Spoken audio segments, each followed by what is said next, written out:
साई युग का आरंभ 2025। साई मेरे भगवान।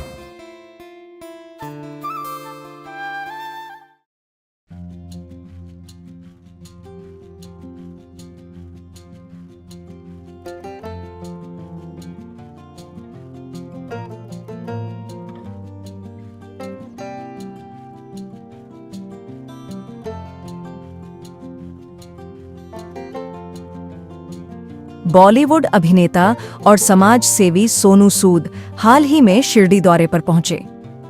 सोनू सूद, जो अपनी दमदार भूमिकाओं और मानवता के कार्यों के लिए जाने जाते हैं, अपनी आगामी फिल्म फतेह की रिलीज से पहले शिरडी आए थे ताकि साईं बाबा से फिल्म की सफलता के लिए आशीर्वाद प्राप्त कर सकें।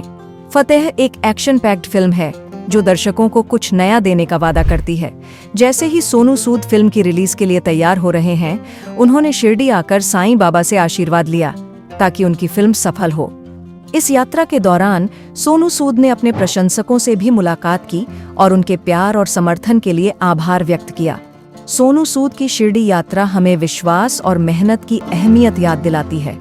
हम सभी सोनू सूद और फतेह टीम को इस नई फिल्म के लिए ढेर सारी सफलता की शुभकामनाएं देते हैं। देखने के लिए धन्यवाद। इस चैनल को लाइक, शेयर और सब्सक्राइब करना न भूलें ताकि बॉलीवुड की दुनिया से जुड़ी और भी अपडेट्स आपको मिल सके।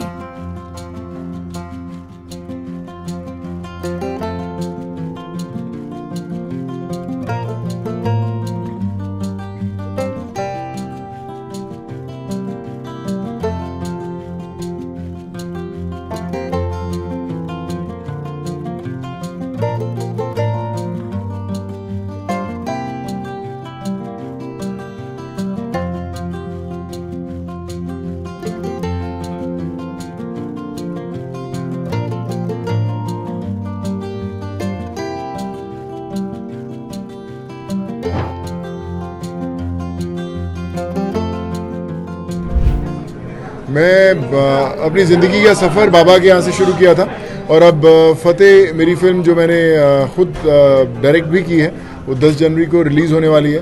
तो बाबा की ब्लेसिंग्स के बिना तो ज़िंदगी की शुरुआत ही नहीं हुई। तो इतनी बड़ी शुरुआत जब होने वाली है तो आज बाबा से यही मांगने आया हूँ कि आज उन्होंने जिस मुकाम पर खड़ा किया है बस आगे भी ऐसे ही मार्गदर्शन करते रहें और फतेह की फतेह ज़रूर हो। अब हमेशा 2-3 महीने में शिरडी बाबा के दरबार में हाजिरी लगाने आते हैं।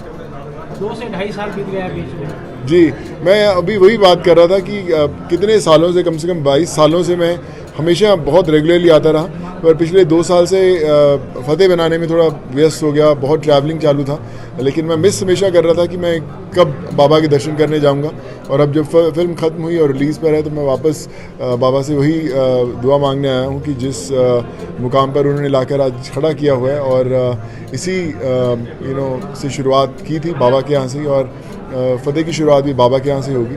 और बस यही कहता हूँ कि हम लोग फिल्म बहुत दफ़ा करते हैं, लेकिन ये जो फिल्म भी बनाई ये आम जनता की फिल्म है। उन्हीं की कहानी, जब साइबर क्राइम से इतने लोग परेशान हुए, शिरडी में बहुत सारे केसेस थे जो साइबर फ्रॉड्स के थे, उनकी कहानी भी बीच में हमने लिखी इसके अंदर कि किस तरह लोगों को अवेयरनेस बनाई जाए। और फिर ये एक यहाँ से दुआ ली कि जब भी ये फिल्म आएगी और इसके जो भी प्रॉफिट्स होंगे ये लोगों के लिए ही इस्तेमाल होंगे और सारा का सारा जो है किसी वृद्धाश्रम या फिर जितने बच्चों के लिए बनते हैं यहाँ पे होम्स बनते हैं उन्हीं के लिए हम लोग इस्तेमाल करेंगे इसके लिए। साईं बाबा हमेशा गरीबों की सेवा की है।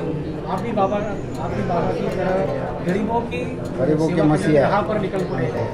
बहुत सारे एक्टर हैं। देखिए, मुझे लगता है कि फिल्में बनाते रहते हैं, आती रहती हैं, जाती रहती हैं, लेकिन लोगों के दिलों में जगह बनाना बड़ा मुश्किल होता है। और बाबा ने जो रास्ता दिखाया कि किसी तरह आम इंसान के चेहरे पर लाई हुई मुस्कान सबसे, किसी भी बड़े से बड़े 1000 करोड़ बॉक्स ऑफिस नंबर से बहुत बड़ी होती है। बस उसी मुस्कानों की गिनती करने में लगे रहते हैं कि ज़्यादा से ज़्यादा ज़िंदगियाँ बदल सकें, ताकि उनके दिलों में रह सके। पता नहीं मुलाकात होती है नहीं होती है उन लोगों से, बट उनके घर की दुआओं में रहेंगे तो उससे ऊपर कुछ नहीं है।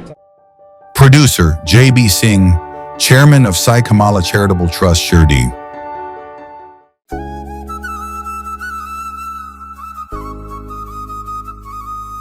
शिर्डी गॅझेटियर श्री साईबाबा आगमन ते समाधी शताब्दीपर्यंत संपूर्ण माहिती।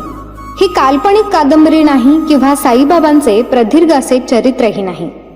बाबांच्या चमत्कार वगळून श्री साईबाबा शिर्डी आणि साई संस्थान यांचा फारसा प्रकाशित न झालेला, दुर्लक्षित असलेला, विस्मृतीत गेलेला हा इतिहास आहे. श्री साईबाबांबद्दलची दुर्मिळ माहिती अनेक बारकाव्यांनिशी, तारखेनिशी यात आलेली आहे. उपलब्ध झालेले संदर्भ पाहून पडताळून हा इतिहास मांडलेला आहे. अभ्यासकांसाठी हा संदर्भ ग्रंथ ठरावा. विशेष म्हणजे साईबाबांच्या जीवनावर असलेले हे पहिलेच मल्टीमीडिया पुस्तक आहे. शिर्डी गॅझेटियर पुस्तक मिळवण्यासाठी व अधिक माहितीसाठी 99 22 44 43 08 या मोबाईलवरती संपर्क करावा.